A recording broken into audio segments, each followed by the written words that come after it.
அனைவருக்கு வணக்கம். நீ நான் காதல் டுடே எபிசோட்.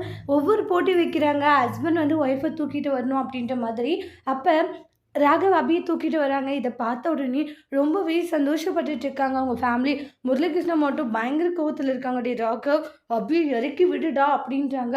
எனக்கு கோபமாக வருதுன்னு சொல்லிட்டு மனசில் நினச்சிட்டு அந்த கரும்பு அந்த அளவுக்கு கோவத்தில் என்ன பண்ணுறதே தெரியாது. கரும்பை கடிச்சு கடிச்சு துப்பிட்டு இருப்பாங்க. அப்புறமா மனசில் ராகவ் தூக்கிட்டு வரும்போது என்ன நினைப்பாங்கன்னா, அபி இன்னும் 2 நாள் ஒரு பொங்கல் முடிஞ்சதுமே வந்து என் மனசில் இருக்கிற விஷயங்கள நான் உங்ககிட்ட சொல்லணும். அதுதான் என்னுடைய விருப்பமும் கூடன்றாங்க. சீக்கிரமாக என் மனசில் இருக்கிறத நான் உங்ககிட்ட சொல்லிடுவேன். நான் உன்னை எந்த அளவுக்கு காதலிச்சேன் அப்படின்றதையும் சொல்லுவேன்.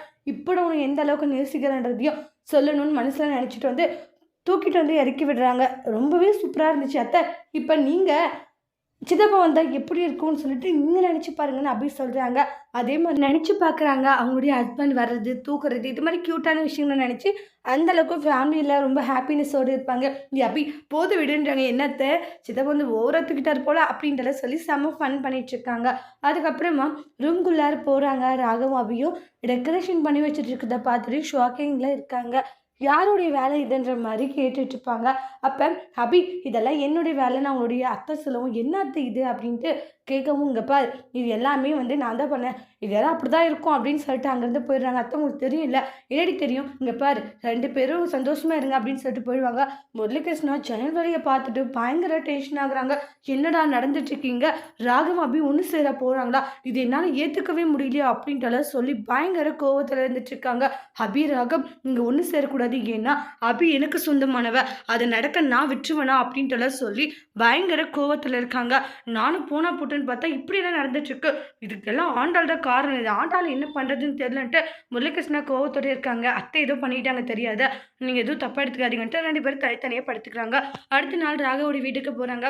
அங்கேயே சில விஷயங்களை பேசிட்டு தூங்க போவாங்க. அப்படி நான் உங்கள்கிட்ட கொஞ்சம் பேசணும், இங்க பாருங்க, எதுவாக இருந்தாலும் காலையில் பேசிக்கலாம் சரியா, எனக்கு தூக்கம் வருது அப்படின்னு சொல்லிட்டு தூங்கிடுறாங்க. அதுக்கப்புறம் என்னைக்கா இருந்தாலும் நம்ம பிரிய போறவங்க தானே, இன்னும் கொஞ்ச நாள் தான், அப்புறம் நம்ம பிரிஞ்சிருவோம்னு அப்படி அவங்க மனசுல இருக்கிறத சொல்லிட்டு தூங்கிடுவாங்க. அப்போ அது ராகவுக்கு ரொம்பவே கஷ்டமா இருக்கு. ஏன்னா ராகவ் கொஞ்சம் கொஞ்சமா அபி நேசிக்க ஆரம்பிச்சிட்டாங்க. அபி இல்லாத ஒரு லைஃப் இனி வாழவே முடியாது அப்படின்ற ஒரு கட்டத்துக்கு வந்துட்டாங்க.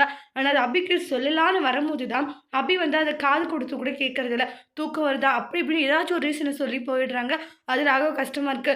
சீக்கிரமாவே என் மனசுல இருக்கிற விஷயத்த கூட சொல்லுவான். அபி, என்னுடைய காதலை சொன்னா கண்டிப்பா நீ ஏத்து பண்ற நம்பிக்கை எனக்கு இருக்கு. ஏன்னா நான் உன்னை அந்த அளவுக்கு காதலிக்கிறேன், உயிருக்கு உயிராக நேசிக்கிறேன், அது கண்டிப்பா நீ என்னை புரிஞ்சுப்ப அப்படின்ட்டு ராகவ் நினைக்கிறாங்க. ராகவ் அவங்க மனசுல இருக்கிற எல்லா விஷயங்களுமே அபிகிட்ட எப்போ சொல்ல போகிறாங்க? அது அபி ராகவுடைய காதலை அப்செட் பண்ணிப்பாங்களா, இல்லை நோ சொல்ல போகிறாங்களா, அதை ராகவ் எப்படி தாங்க போகிறாங்க அப்படின்றத நெக்ஸ்ட் வீடியோவில் பார்க்கலாம். தேங்க்யூ.